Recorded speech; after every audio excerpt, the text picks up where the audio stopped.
Welcome, brothers and sisters, ladies and gentlemen, to the New Black Media. Today's broadcast is about PTSS, or Post Traumatic Slave Syndrome, America's Legacy of Enduring Injury and Healing. The material is taken from Dr. Joy DeGruy, Be the Healing.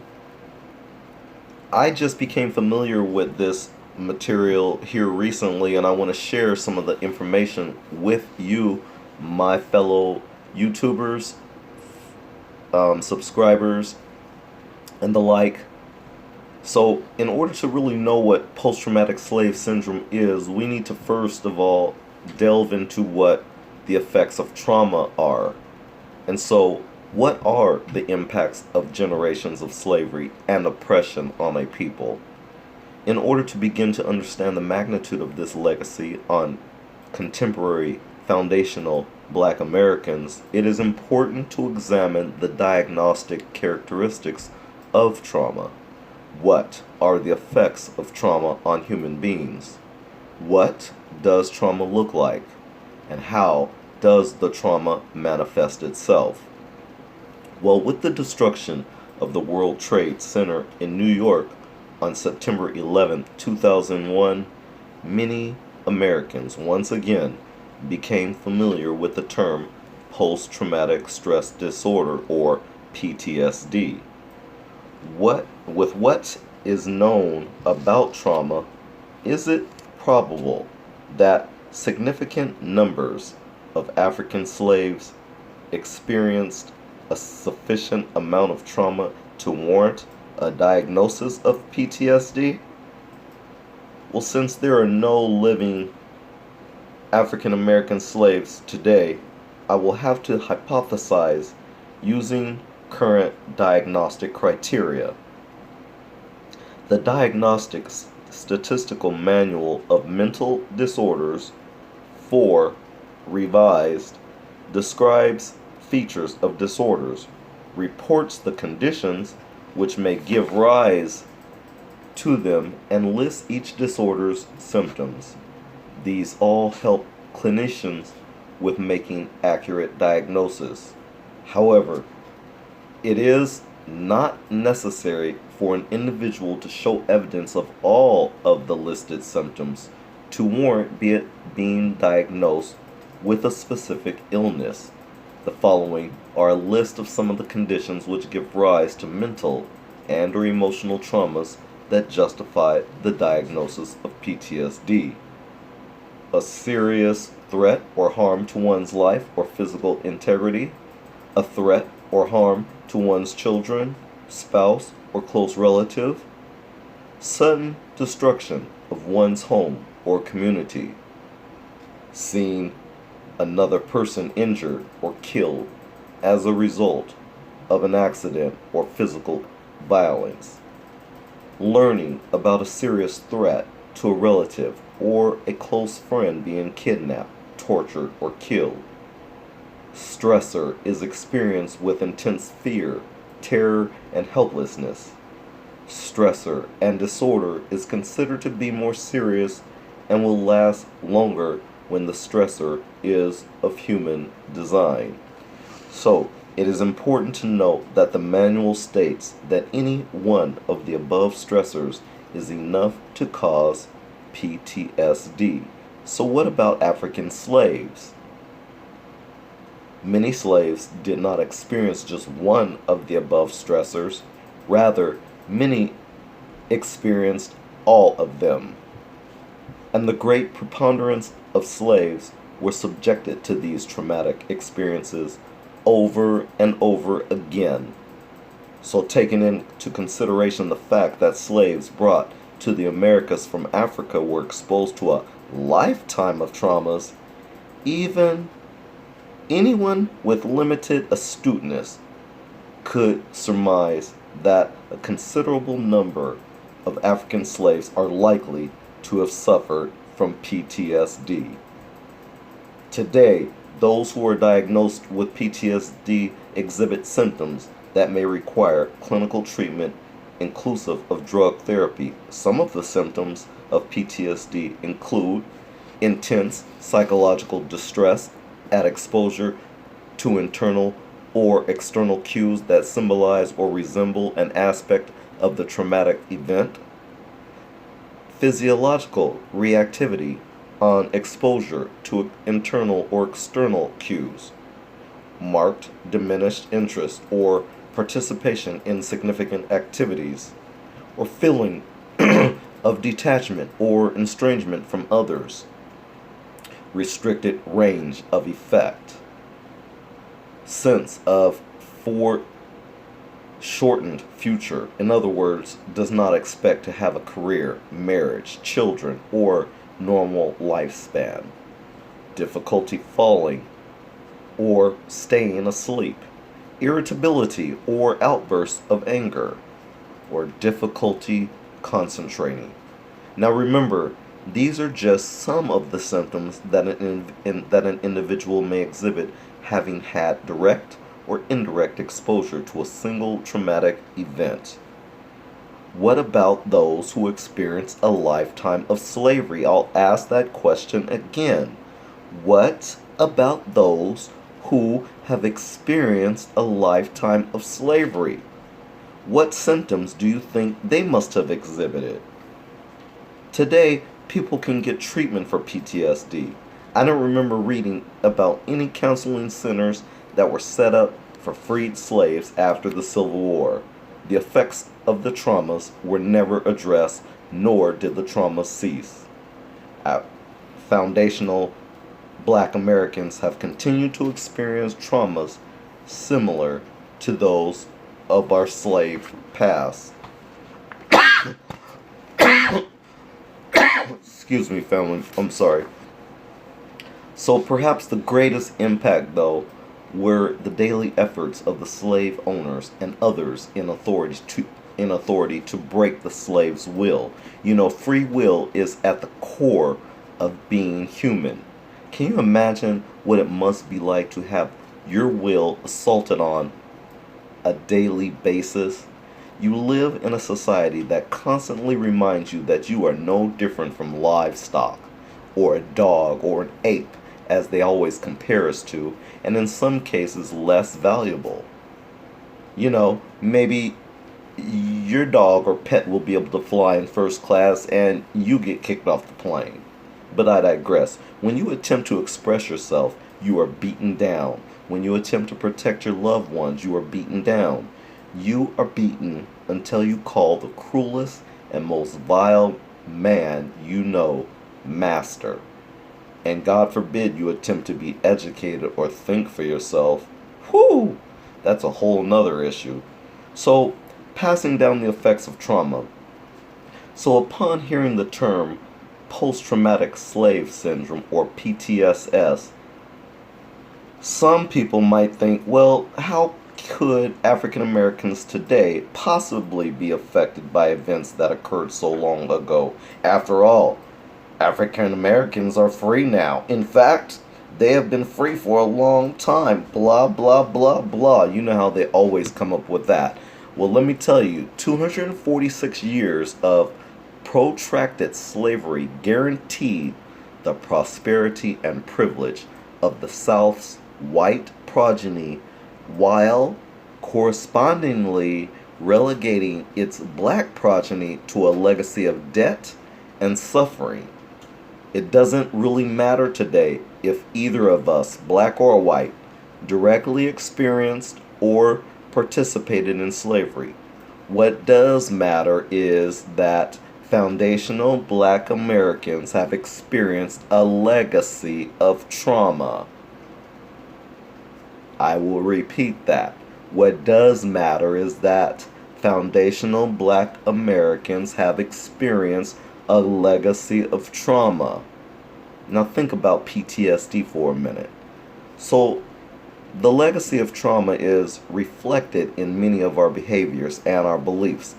Behaviors and beliefs that at one time were necessary to adopt in order to survive, yet today serve to undermine our ability to be successful.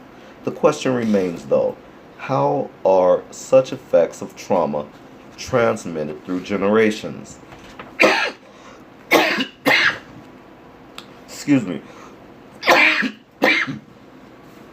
how do we learn to raise our children? Almost entirely through our own experience of being raised. Most of us raise our children based upon how we ourselves were raised. Of course, there are things our parents did that we decide we'll do differently, but for the most part, parenting is one of a myriad of skills that is passed down generation to generation. What do you think gets passed down through generations if what was experienced were lifetimes of abuse at the hands of slave masters and other authorities, i.e., the police? What do you think the result would be if generation after generation of young men were not allowed the power and authority to parent their own children? What do you think the result would be if education was prohibited for generations?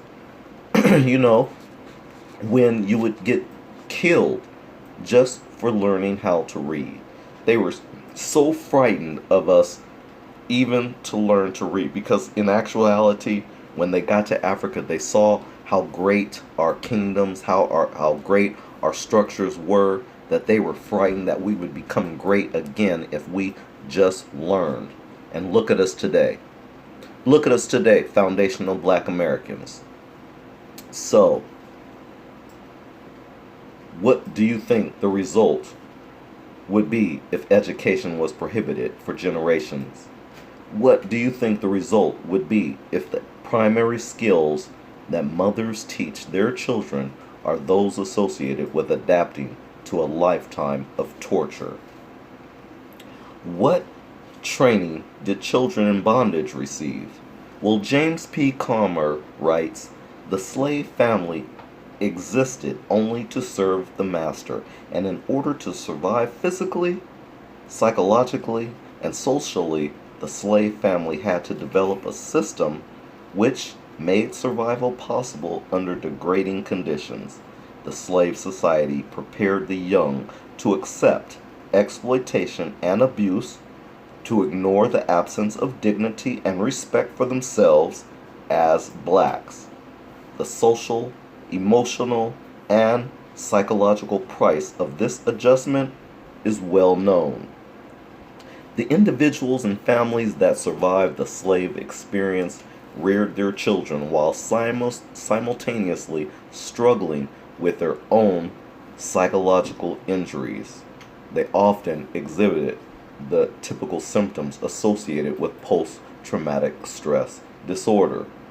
The children lived and learned the behaviors and attitudes of their often injured and struggling parents.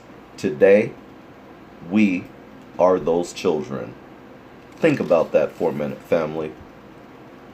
While the direct relationship between the slave experience of foundational Black Americans and the current major social problems facing us is difficult to empirically substantiate, we know from research conducted on other groups who experienced oppression and trauma that survivor syndrome is pervasive in the development of the second and third generations. Survivor syndrome. Did you catch that? The characteristics of the survivor syndrome include stress, self-doubt, problems with aggression, and a number of psychological and interpersonal relationship problems with family members and others.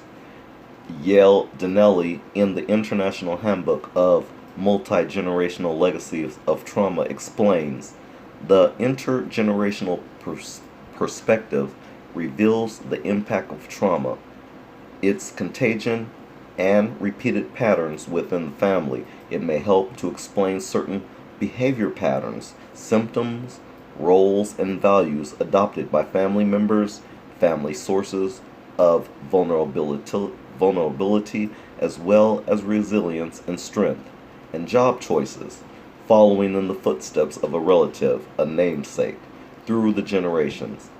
Viewed from a family systems perspective, what happened in one generation will affect what happens in the older or younger generation, though the actual behavior may take a variety of forms.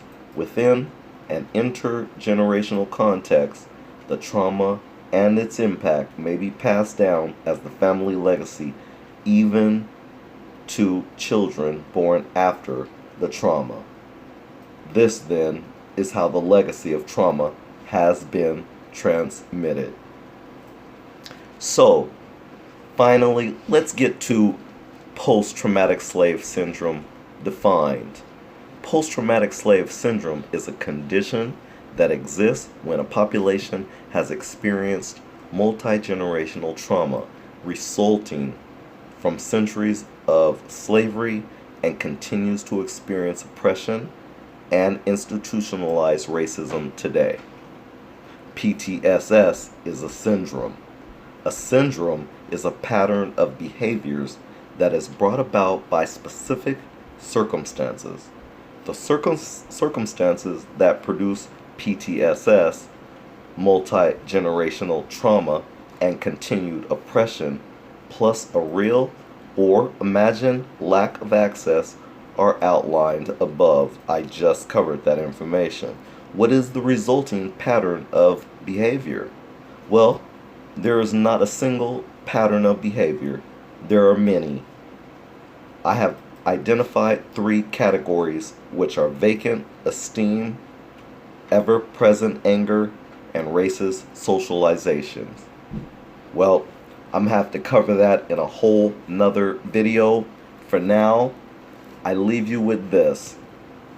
If you get a chance, you should pick up the book by Dr. Joy DeGruy, Be the Healing, Post-Traumatic Slave Syndrome. The foreword by Randall Robinson, as I stated before. He wrote a great book called The Debt, which is all about reparations, and if you're interested in that, that's another great read. But I really thank you for tuning into this broadcast.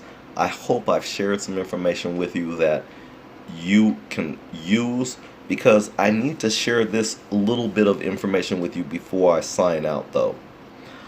I once had a set of friends who were not foundational Black Americans. In other words, they were of another race. One was Native American, the other happened to be white. The white person, who I won't name, happened to be in the Army. He got out. This person was perfectly fine. He was in perfect health. He had no mental issues. I've never seen him exhibit anything that was abnormal whatsoever. But yet, he was getting a stipend or a payment from the government each and every month, and he was getting a good chunk of money. He also shared with me that in his barrack of people, of other guys, he taught them too just how to play the system and for them to get resources from the government too. He revealed that information to me, and I'm revealing it to you, family, because I'm letting you know that yes, white people have learned ways of how to get over on the government at the taxpayer's expense, and they claim PTSD. And I say that it's high time that we, foundational Black Americans, it's high time that we look at PTSS, post-traumatic slave syndrome, and we bring this to the forefront. This is something legitimate, and it's definitely something we should consider. And lastly, I just saw a video by Dr. Umar Johnson, and whether you like him or not, he spoke a bit of truth about something, and that is reparations should include the pain and suffering psychologically that we suffered besides the physical abuse, because it is a psychological trauma and damage that this country has placed on foundational Black Americans, the people, the heirs of the people who built this country. Thanks for listening and tuning into the new Black Media. Take care. Peace out.